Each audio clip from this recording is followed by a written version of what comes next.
Ne oldu? Fikrin değişti. Yok. Bayaq bizi qovanda sözümü deyə bilməmişdim. İndi gəlmişəm sözlərimi deyim ona.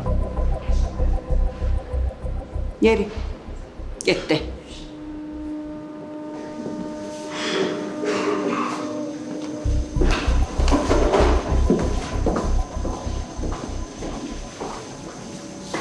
Bizdən nə istəyirsən?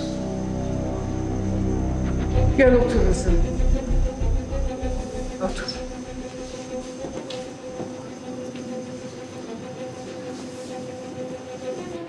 Eşidirəm.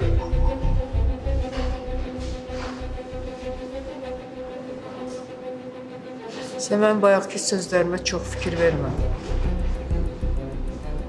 Dil tapabilmədik deyəsən biz səndən orada. Amma mənə elə gəlir ki, indi dil tapacaq.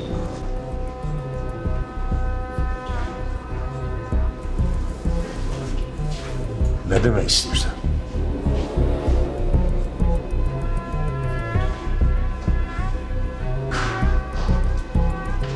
Sən nə danışırsan?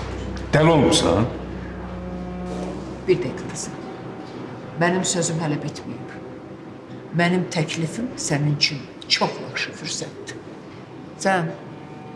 Bax sən özün Ləmana baxa biləcəksən. Onun xəstəxana xərclərini ödəyə biləcəksən. Həkimlərinin qabağında dayana biləcəksən. Hə? Ona görə də bu fürsətdən qaçma. Sənə elə məbləğdə pul verəcəyəm ki, bütün həyatın dəyişəcək.